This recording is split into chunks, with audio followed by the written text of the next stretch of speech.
Se desató otra vez la guerra entre Israel y el grupo Hamas. Este movimiento palestino que controla la Franja de Gaza irrumpió a la fuerza en la frontera sur del territorio israelí por tierra y por aire. Esto ocurrió el pasado sábado. Hamas ha dejado más de 900 muertos. Varios de ellos son extranjeros.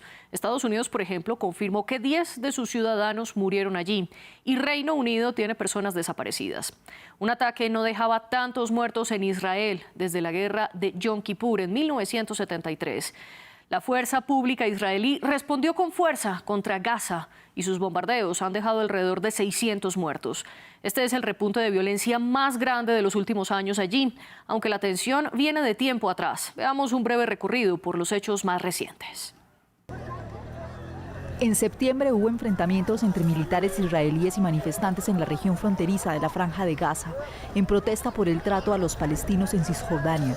Los manifestantes contaron con el apoyo de Hamas. Pero el principal punto de tensión de este año no involucró al gobierno de Hamas, sino una facción nacionalista rival, la Yihad Islámica Palestina. Las dos partes intercambiaron fuego durante 5 días, un conflicto que mató a docenas de palestinos y a un israelí. El mes pasado, en una muestra de unidad, 12 facciones nacionalistas realizaron ejercicios militares conjuntos en Gaza, entre ellos Hamas y la Yihad Islámica Palestina.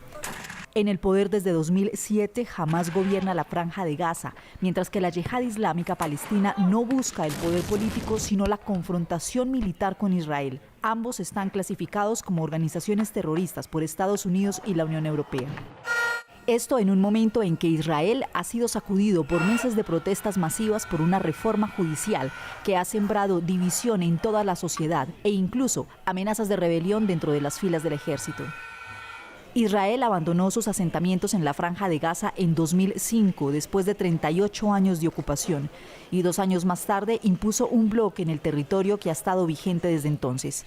De los 2,3 millones de palestinos que viven en Gaza, más de la mitad vive por debajo del umbral de pobreza. Y ahora todas estas tensiones escalaron aún más. Hamas anunció que comenzaría a ejecutar a los prisioneros, uno por cada bombardeo no anunciado que haga Israel contra los civiles en Gaza. Y el primer ministro israelí Benjamin Netanyahu ha dicho que la guerra apenas comienza y que convertirán Gaza en una isla desierta. Con todo esto, ¿qué viene ahora? ¿Por qué la inteligencia militar israelí no logró identificar a tiempo este ataque? ¿Y qué pretende Hamas con todo lo que ha hecho? Para debatirlo hoy nos acompaña Lorenzo Maiorelli, profesor de Relaciones Internacionales de la Pontificia Universidad Javeriana y doctor en Ciencia Política, además magíster en Cooperación Internacional y Desarrollo. Nos acompaña desde nuestros estudios en Bogotá. Y desde Jerusalén se conecta el capitán Ronnie Kaplan, vocero de las Fuerzas de Defensa de Israel. Y también en Bogotá está Alexander Montero, consejero político de la Embajada Palestina en Colombia y docente universitario especializado en Medio Oriente. A ustedes tres les doy la bienvenida y antes de comenzar nuestra discusión, quiero recordarle a nuestra audiencia que puede seguirnos en las redes sociales, donde estamos como @France24-ES. Y a mí me encuentran como @MariaClaguirre. Y también estamos en YouTube, donde pueden ver todos nuestros programas. Y si lo prefieren, pueden escucharlos en Apple Podcasts, Spotify, Deezer y TuneIn. Lorenzo, comienzo con usted. Bienvenido de nuevo al debate. Pongamos en contexto a nuestra audiencia muy brevemente qué ha pasado en estos días desde que Hamas atacó a Israel. Bueno, en el día del sábado, más o menos se habla de unos 1000 militantes de Hamas han entrado tomando por sorpresa el ejército de Israel, han entrado al territorio israelí, han estado asesinando tanto civiles como soldados del ejército de Israel, han tomado numerosos rehenes y eso ha desencadenado una reacción por parte de Israel que comenzó con bombardeo dentro de la Franja de Gaza y con el paso de las horas están aumentando el número de víctimas tanto de un lado como del otro lado. En estos momentos se habla por parte de Israel de la posibilidad de una invasión por tierra y estamos tratando de entender las implicaciones de eso y las posibles implicaciones tanto para la política interna de Israel y la política interna de Palestina y sobre todo el entorno regional en Oriente Medio. Y precisamente sobre esas implicaciones hablaremos hoy en nuestro debate, pero antes también quiero darle la bienvenida al capitán Ronnie Kaplan. Gracias por acompañarnos. Una pregunta, capitán. ¿Todavía está Hamás dentro del territorio israelí? Buenas noches, María Clara. Efectivamente, nosotros ya estamos en control de todas las ciudades de Israel, que en parte había conquistado Hamás luego de su invasión por aire, por tierra y por mar desde la Franja de Gaza, en lo que significó la más grande, la mayor catástrofe, o la mayor, quiero decir yo, masacre de civiles indefensos israelíes de la historia del Estado de Israel moderno desde el año 1948. Hay todavía algunos terroristas del Hamás dentro de casas en pueblos aledaños a la Franja de Gaza. En este momento estamos en combates con ellos, realmente combates cuerpo a cuerpo de estos terroristas de Hamás, que asesinaron a sangre fría, como tú decías al principio, a más de 900 israelíes, incluyendo volarle los sesos a niños, a bebés, separar madres de bebés, espero que no hayan niños mirándonos aquí, secuestrar personas minusválidas, matar familias enteras, básicamente una verdadera pesadilla, días de luto, de tragedia nacional aquí. Y podemos verlo muy claramente en este caso, María Clara, que mientras Israel venía avanzando en la paz con los países árabes de la región, ahora se decía que iba a formar la paz con Arabia Saudita, la había firmado con Emiratos Árabes Unidos, con Bahrein, con Marruecos, con Sudán. En ese momento que estábamos allí por firmar la paz, ese es el momento que viene el ataque del Hamás, orquestado también allí por Irán, lo que muestra a las claras que si Israel dejase las armas aquí en el Medio Oriente, rápidamente podría en peligro su existencia. Mientras que si el Hamás y los otros grupos terroristas dejasen las armas aquí en el Medio Oriente, habría paz. Lo digo como civil israelí. Yo llegué a la reserva hace 50 horas, papá de 6 hijos, y sufrí también los ataques ayer en casa, básicamente, en la zona de Jerusalén, los ataques de los cohetes. Nosotros soy uno de 300.000 reservistas israelíes que llegamos aquí y dejamos en casa a nuestras familias. Debo hacer una precisión, capitán. Usted dice que Irán está detrás de Hamás, unas acusaciones que ha hecho tanto el gobierno israelí como Estados Unidos. Sin embargo, Irán ha desmentido esto. Debo también poner la contraparte. Quiero darle paso ahora a Alexander Montero. Bienvenido también a nuestro debate. Cuéntenos usted cuál es la situación actual en la Franja de Gaza. Bueno, un saludo a todos los televidentes. Quisiera iniciar por decir lo siguiente. La acción de Hamás es una acción ilegal y es una acción ilegítima. Y es una acción ilegal porque, en efecto, va en contravía de todas las reglas de la guerra, donde se deben preservar a los civiles por fuera del conflicto, pero es ilegítima porque no se puede pedir que la comunidad internacional le aplique la ley a Israel, ley que a Israel se ha negado a aplicar desde hace 75 años, cometiendo crímenes de guerra desde hace 75 años, y hoy mismo Hamás cometerá exactamente lo mismo. No hay absolutamente ninguna diferencia entre el comportamiento que hoy la comunidad internacional y todas las personas civilizadas estamos reprochando de Hamás al comportamiento que Israel ha hecho desde hace 75 años contra la población civil palestina. El capitán argentino Kaplan mencionaba justamente que los milicianos de Hamás asesinaron niños. Si hiciéramos el listado de cuántos niños israelíes, cuántos niños palestinos han sido asesinados por Israel tan solo en el siglo XXI, nos daría una media de alrededor de 2.200 niños en lo que va corrido de estos 23 años. Por lo tanto, en efecto, hay que castigar este tipo de comportamientos, hay que reprocharlos, hay que ponerlos de conocimiento de la comunidad internacional, pero todos por igual. Celebro que la comunidad internacional hoy busque llevar el derecho a la ocupación israelí de Palestina, pero por igual celebraría que las mismas sanciones y la misma preocupación que hoy tiene la comunidad internacional existiera cada vez que Israel asesina a una persona en Palestina o arrasa Gaza, como lo ha hecho en el pasado. La misma situación que el capitán Kaplan se presente desde Jerusalén es una muestra de la ilegalidad israelí. La ciudad como tal está dividida en dos, como todos lo sabemos. Jerusalén occidental es el territorio israelí, pero Jerusalén Oriental, desde la perspectiva del Consejo de Seguridad de las Naciones Unidas y el concurso de la comunidad internacional, de ninguna manera hace parte del territorio israelí y al contrario es territorio ocupado, así como el resto de Cisjordania y la misma Gaza.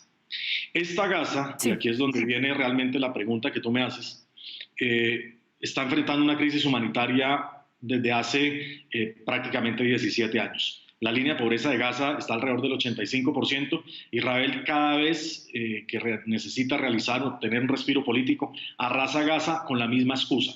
Los palestinos están secuestrados de Hamas, yo aprieto el gatillo del fusil, yo genero el genocidio en Palestina, pero la culpa no es mía. Hoy estamos viendo cómo a partir de la locura de Hamas, los que van a sufrir en este caso y los que van a tener unas implicaciones colectivas como si fuera en efecto una cárcel a cielo abierto, va a ser la población civil palestina. Sí. Estamos hablando de casi 1.000 muertos del lado palestino, hospitales bombardeados y sobre todo un anuncio que va a haber un cierre total, que no van a entrar ni alimentos, ni medicinas, ni luz, ni agua y vamos a generar una afectación entonces para 2.000 personas. Eso es violar el derecho a la guerra. Y precisamente como usted bien lo dice, el gobierno israelí hizo este anuncio de que corta todos los suministros a la Franja de Gaza. Capitán Kaplan, muy brevemente, ¿qué tiene de réplica para Alexander, ya que aludió a usted en varias ocasiones? Bueno, primero es un poco complejo de uniforme para un portavoz militar, en realidad hablar, me gustaría hacerlo de esto de civil, pero aquí la persona que comentaba antes ha dicho varias inexactitudes, por no decir prácticamente mentiras. En el año 1948, cuando Naciones Unidas, en realidad el 47, el 29 de noviembre del 47, Naciones Unidas llamó a la creación de dos estados, el Estado judío y el Estado árabe en la tierra de Israel. Los judíos salieron por todas partes del mundo, incluso por allí en Colombia y en otras partes del mundo, a bailar en la calle, mientras que gran parte del mundo árabe dijo vamos a tirar a los judíos al mar. Y básicamente eso fue lo que intentaron hacer, solamente que Israel logró sobrevivir. Los territorios palestinos, que aquí la persona dice que son ocupados, de territorios de Palestina, nunca hubo un Estado palestino en esos territorios. En la Franja de Gaza estaba Egipto y en la zona de Cisjordania, Judea y Samaria estaba Jordania, ¿verdad? Hasta el año 1967, y Jordania nunca desarrolló así ese lugar.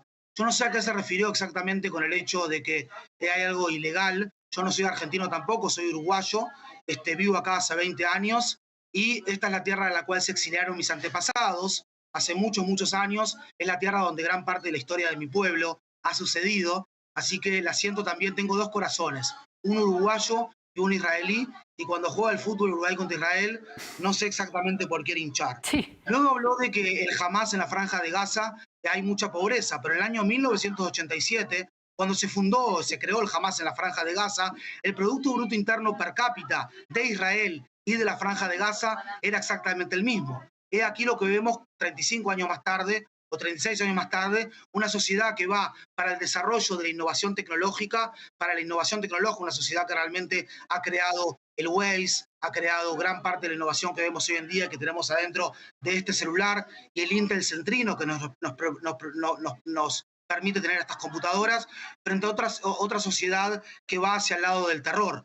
Con el tema de los niños también hay que tener en cuenta que estos grupos terroristas que ven el mundo y lo dividen en dos, entre aquellos que son los hijos de la oscuridad y aquellos que son los hijos de la luz.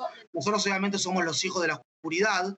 La gente que ve el mundo de esa manera básicamente no repara en utilizar civiles como escudos humanos a la hora de luchar, y básicamente lo hemos visto, o sea, es muy grave, me parece que un diplomático se exprese de esta manera, cuando la gente tomó rehenes minusválidos. ¿Cuándo Israel tomó un rehén minusválido en algún momento? Llegaron y mataron a sangre fría y le volaron los sesos a bebés. Esto que está diciendo usted es una industria de mentiras, porque nosotros, si lo digo en forma personal, yo soy papá de 6 hijos, de Mayan, de Gili, de Talila, de Yelá, de Ofra y de Uri, y somos gente de paz. Somos gente que no queremos tener amigos abajo de la tierra. Somos gente que no queremos tener de ninguna manera que ir a la casa de los padres de nuestros amigos porque han sido asesinados. Pero básicamente, mientras el mundo palestino y el mundo árabe siempre se negó a reconocer el derecho del Estado de Israel de existir como un Estado judío y democrático, Básicamente lo que fue haciendo Israel a lo largo del tiempo fue ser mucho más realista e ir tomando oportunidades y construir un país que le está dando al mundo parte de la tecnología que está utilizando, que le ha dado al mundo también esta civilización, las ideas de los derechos humanos, las ideas de Sí, libertad, capitán, lo las voy a ideas de interrumpir. democracia, como se puede ver en el Israel antiguo. Lo voy a interrumpir y les voy a proponer a todos nuestros panelistas que nos limitemos a hablar de los hechos más recientes, porque sin duda alguna 20 minutos o media hora que tenemos nunca serán suficientes para hablar de todos los hechos históricos de una disputa de largo aliento. Lorenzo, quiero volver con usted y quiero preguntarle cuál es el argumento de Hamás para hacer este ataque. Hamas tiene varias reivindicaciones. Una de las cosas que ellos dicen es que prefieren morir luchando de pie que vivir estando de rodillas. ¿Qué quieren decir con esto? Que están dispuestos a perder la vida. Ellos tienen este mito de los mártires. Entonces las personas que mueren en la lucha contra Israel son consideradas unos mártires de la causa palestina y van a tener un lugar privilegiado también después de la muerte. Y a ellos claramente no descartan el uso del terrorismo para lograr este objetivo de eliminar Israel. Ellos no reconocen el Estado de Israel, cosa que es muy diferente de la autoridad palestina que el colega Alexander representa acá. Tienen opiniones bien diferentes de lo que es la autoridad palestina, que claramente tiene más un compromiso con las soluciones pacíficas a este conflicto. Pero Hamas no descarta el uso de ninguna herramienta. ¿Cuál es el fin de los terroristas? El fin de los terroristas es lograr una reacción en Israel, ¿sí? Quiere una reacción de Israel. ¿Cuál va a ser la reacción de Israel?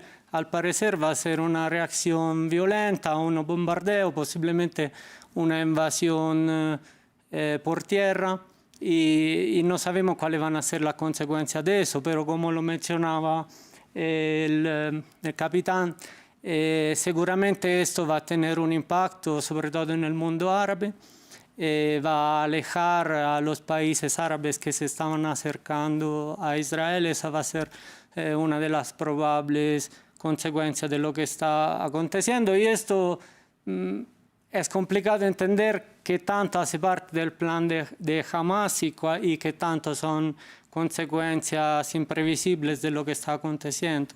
Y en esa misma línea, Alexander, le quiero preguntar si hay alguna razón entendible desde el ataque de Hamás en el hecho de que era esperable que Israel, que tiene uno de los ejércitos más desarrollados y más tecnológicos de todo el mundo, iba a responder con fuerza. Usted antes hablaba sobre las consecuencias contra los civiles. ¿No es una decisión al menos difícil de entender desde el punto de vista de los civiles que viven en Gaza? Sí.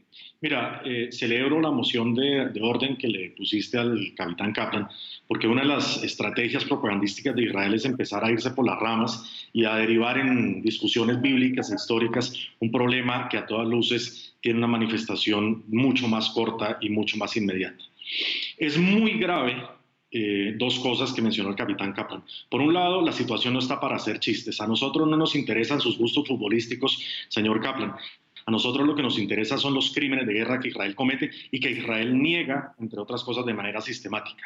No hay absolutamente nada que hacer cuando la contraparte niega que ha asesinado centenares de miles de personas, cuando la contraparte niega que asesina niños, cuando la contraparte niega que asesina mujeres, adolescentes o ancianos o discapacitados, o que ataca o que haya atacado refugios de las Naciones Unidas, como ha ocurrido sustancialmente en Gaza. Cuando la contraparte niega absolutamente esto y no tiene la menor capacidad de autocrítica, evidentemente cualquier cosa que haga la contraparte va a ser presentada como un gran aporte a la civilidad occidental.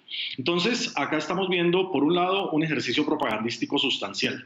Pues no podemos culpar al capitán Kaplan porque finalmente ese es su trabajo, ¿no? Sí, Alexander, pero lo voy a interrumpir para pedirle que me responda a la pregunta de si no era previsible que Israel iba a atacar a Gaza. Claro, no, es que tengo y creo que tengo el derecho a hacerle réplica al capitán Kaplan porque tú le pediste réplica a lo que yo le dije. Pero entrando en la pregunta, está el tema de la inteligencia israelí. ¿Por qué la inteligencia israelí permitió la andanada de cohetes que vimos? No es una inteligencia a medias, no es una inteligencia corta, es una inteligencia que hubiera podido prever perfectamente esto. ¿Por qué la cúpula de hierro no funcionó? En efecto, esto tiene una respuesta clara, y es que se viene una faceta todavía más radical del gobierno israelí, atrapado por facciones fundamentalistas religiosas como la que dirige Ben-Gvir, como otras más que están en el gobierno y que son las que van a tomar en este momento el mando de la situación. Esperamos, infortunadamente, un genocidio en Gaza, que, como lo planteaba también el profesor, es una parte de Palestina. Palestina no es solamente la Palestina musulmana, es una Palestina cristiana, no es solamente Hamas, es una Palestina que tiene múltiples facetas políticas, tanto de izquierda como de derecha, como neutrales.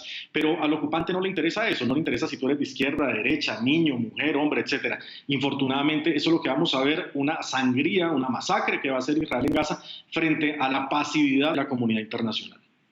Capitán, voy ahora con usted porque Alexander ha tocado uno de los puntos neurálgicos de toda esta discusión, y es la capacidad de la inteligencia israelí. Medios israelíes han criticado a las Fuerzas Armadas de Israel por no prever este ataque. Y no solo por eso, Alexander había mencionado el domo de hierro, y otro de los puntos es Israel lleva años construyendo una pared para separar, y argumenta que es para cuidarse precisamente de esta clase de ataques. Sin embargo, hemos visto videos de Hamas tumbando y destruyendo esto con carros nada modernos o nada más allá de lo que estamos acostumbrados a ver. ¿Qué pasó con la inteligencia militar y por qué no previó este ataque?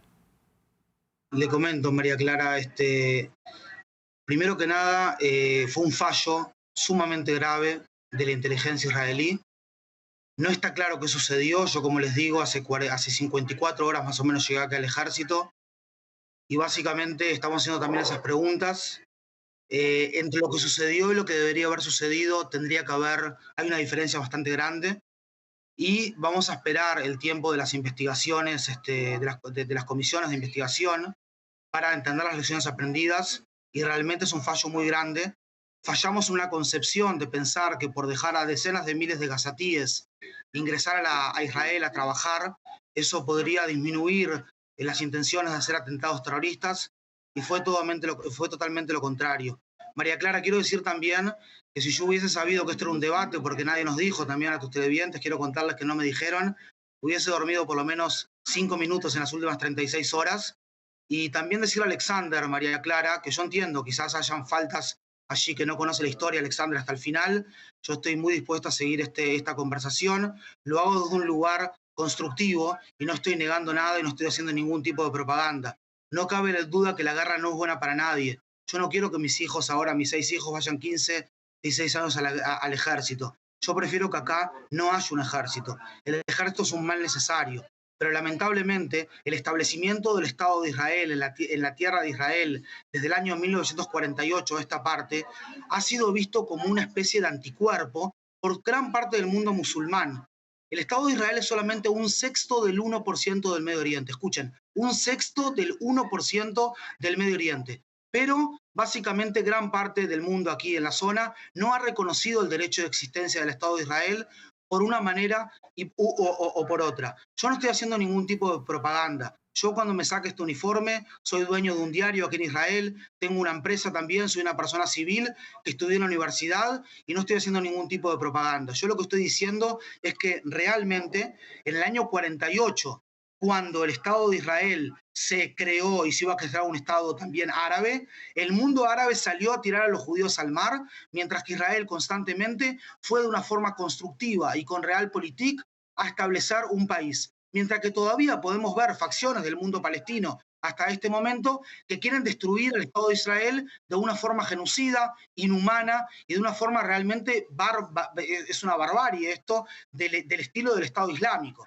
Entonces, yo digo, la guerra tiene lugares complejos. Yo hubiese preferido no servir durante 10 años en la Fuerza de Defensa de Israel. Hubiese preferido venir acá y venir a hacer la paz. Pero cuando uno ve lo que dice la inteligencia, cuando uno ve también el terror que hay, también Alexander está representando ahora la margen occidental, la zona de Judea y Samaria, y tú podías ver el otro día a los civiles en la zona de Judea y Samaria repartiendo caramelos y estando felices al lado de las mujeres que casi que decapitadas. Y eso es porque hay acá una incitación al odio tan pero tan grande que se da solamente en sociedades donde hay realmente una especie de ignorancia. Alexander piensa que yo soy un propagandista. Con mucho gusto podemos hablarle a Alexander de filosofía política y hablar sumamente profundamente de lo que usted desee. Por favor, busque mi perfil en Wikipedia. Pero lo que le quiero decir es que lo primero que hay acá es un odio, una incitación al odio. La propia organización que representa a Alexander le da dinero a los terroristas que matan israelíes. Y eso no es concebible. Eso no es concebible. Nosotros queremos vivir en paz y queremos estar tranquilos y 3 veces al día oramos por la paz. Pero lamentablemente, cuando tenés este grupo de terroristas que ven el mundo entre los buenos y los malos, el que quiere paz, lamentablemente quiere prepararse para la guerra. Y tengo esperanza que algún día va a llegar la paz, Alexander, aquí. Ojalá que nos podamos encontrar, nos podamos abrazar. De por sí, cuando estés en Jerusalén, te invito a tomar un café a casa, a que conozcas a mi familia y que veas cuán importante es la paz para nosotros. Sí, capitán, simplemente una aclaración, y es que nuestro equipo de Booking sí le hizo la precisión a su jefe de prensa, Ben, de que este programa sería una modalidad de debate. Lorenzo, regreso con usted. Ahora sí, haciendo más camino hacia lo que usted planteaba desde el inicio, y es ¿qué puede venir ahora? Porque uno, ya lo veíamos en la nota que preparamos para ustedes, que esto ocurre en medio de un gobierno de ultraderecha como el de Benjamin Netanyahu, que ha tenido coalición con grupos fundamentalistas y nacionalistas. Y por otro lado, viene justo cuando, ya lo decía el capitán, Israel está a puertas de lograr un nuevo pacto para restablecer todas las relaciones con Arabia Saudita, y como él bien lo dijo, dentro de los acuerdos de Abraham, esto ya lo habían hecho con otros grandes del mundo árabe como Emiratos, Bahrein, entre otros. ¿Qué puede venir ahora entonces, uno, para el gobierno de Netanyahu y dos, para sus relaciones con el mundo árabe? Bueno, son preguntas difíciles en el sentido que no, para predecir siempre voy a dar mi opinión. Sí, para el gobierno de Israel aparentemente se está encaminado en una búsqueda de una mayor unidad política, y esto puede claramente beneficiar a Netanyahu y puede beneficiar también el clima político interno en Israel. Pero viniendo más a los temas de relaciones internacionales, seguramente uno de los principales impactos de este conflicto va a ser la relación entre Israel y el mundo árabe. En el mundo árabe los gobiernos no pueden públicamente negociar con los israelíes mientras se está dando unos bombardeos y una invasión y una guerra directa contra lo que desde el mundo árabe perciben como una población oprimida, una población ocupada, una población con un embargo, una población que no tiene ni electricidad, ni agua, ni la posibilidad de salir en barco a pescar. Por lo tanto, desde el mundo árabe, los líderes de los países árabes van seguramente a posicionarse del lado de los palestinos. Los países alrededor de Israel y que tienen frontera con Palestina van a tener potencialmente mayor inestabilidad. Países como Egipto, países como Jordania, que recibieron muchos miles y millones de refugiados palestinos, potencialmente se pueden enfrentar a inestabilidad. ¿Quién sabe qué van a hacer estos refugiados? ¿Quién sabe que si va a llegar más refugiados? Entonces, para Egipto y para Jordania esa va a ser una complicación. Para Líbano tenemos el tema de Hezbollah. Israel ha dicho que va a considerar el gobierno de Líbano como responsable de lo que haga Hezbollah en el sur de Líbano, en el norte de Israel, y esto es una potencial complicación, ya que Hezbollah ya ha dicho que va a intervenir en favor de los palestinos, ya ha estado activo en contra de Israel en el norte del país, y sobre todo ya ha dicho que va a intervenir si Estados Unidos manifestará un apoyo directo en favor de Israel. Por el lado de Estados Unidos, entonces, ¿qué puede acontecer? El gobierno de Biden ha dicho que van a apoyar y van a ofrecer a Israel todo lo que pueda ser necesario. Y esto va a ser claramente mal visto en el mundo árabe, en particular en los países alineados con Irán. Simplemente dos precisiones. Uno, en nuestro programa lo que hacemos es promover la diversidad de opiniones y por eso es el debate. Y dos, este tema de Israel y los territorios palestinos es de muy largo aliento y por eso los próximos debates de esta semana también trataremos esta temática desde diferentes puntos de vista. Con estas aclaraciones, Alexander, quiero ir con usted. Ya se nos acaba el tiempo, simplemente para cerrar. ¿Cree usted que los territorios palestinos pueden quedar aún más aislados luego de todo lo que ocurrió? Y lo digo, por un lado, porque Estados Unidos, como bien lo decía el profesor Mayorelli, está dispuesto a apoyar a uno de sus aliados históricos, Israel, y dos, porque la Comisión Europea ya anunció que suspenderá todos los dineros que van al Fondo de Desarrollo para los territorios palestinos. Sí, mira, hay que notar con eso una cosa muy importante. Y de nuevo vamos a la responsabilidad de la comunidad internacional. Estoy absolutamente seguro que el capitán Kaplan va a cuestionar lo que voy a decir porque, repito, es su trabajo hacerlo, pero para cualquier persona sensata, cuando uno lo mira desde el punto base, que es el concepto de ocupación, hay un paralelo que se puede hacer muy claro entre la guerra entre Rusia y Ucrania y entre Israel y Palestina. En Rusia y Ucrania tenemos a Rusia invadiendo Ucrania, tenemos a Rusia robando tierra de Ucrania, tenemos a Rusia llevando la destrucción a Ucrania y tenemos a Rusia creando una narrativa para hacerle creer al mundo que la culpa la tiene Ucrania. Acá, sin embargo, la comunidad internacional juega de una manera diferente. La comunidad internacional sanciona al ocupante. Para el caso Israel-Palestino parece que no funciona así. Parece que la comunidad internacional se hace la ciega frente a la ocupación. El mismo capitán Kaplan niega la ocupación. Para él el problema arranca desde 1947, cuando no es así. Capitán Kaplan incluso niega la esencia de los palestinos, no llama a Cisjordania por su nombre, la llama Judea y Samaria, que son nombres israelíes. Es un ejemplo más de la negación del otro. Y pone sobre la mesa el ejercicio de la necesidad de la existencia. Hoy el que está siendo destruido es Palestina. Casi que la pregunta sobre la existencia de Israel es redundante. Nadie en el sistema internacional habla hoy de destruir a Israel. Pero sí la existencia palestina es la que está en riesgo. Valdría la pena preguntarle al capitán Kaplan si él piensa que los palestinos tienen derecho a existir, si los palestinos tienen derecho a un Estado conforme a la ley internacional y sobre todo conforme a la resolución 242 del Consejo de Seguridad de las Naciones Unidas. Muy seguramente va a responder con matices, repito, porque es su trabajo y todos lo entendemos. Pero esa es la dificultad justamente de enfrentar la posición israelí y de enfrentar la comunidad internacional. Van a venir días difíciles para Palestina por culpa justamente de esa acción loca, absolutamente cuestionable de Hamas, ilegal y además ilegítima de Hamas. Y repito, ilegítima porque se comportó exactamente igual como se comporta Israel. Pero es justamente ese doble rasero de la comunidad internacional donde entre Rusia y Ucrania se comportan de una manera y entre Israel y Palestina se comportan de otra y premian justamente a quien comete crímenes de guerra. Capitán Kaplan, muy brevemente, ¿qué puede esperar Israel? ¿Pierde las conexiones que había avanzado con el mundo árabe? Primero que nada, muchas gracias, Alexandro, por tu paternalismo y por ser tan... Bueno, usted no tiene un trabajo y no tiene también una misión, yo soy el único aquí. Como que tiene en este momento amigos raptados, amigos también asesinados y amigos también básicamente en esta situación, en este momento. Quiero decirles que Israel en este momento es la primera línea de la lucha contra el terror, en el mundo occidental. Mismo terror que podría tomar a la Autoridad Nacional Palestina también, porque jamás tiene posibilidad de ganar en Cisjordania, margen occidental, Judea y Samaria, que es un nombre también.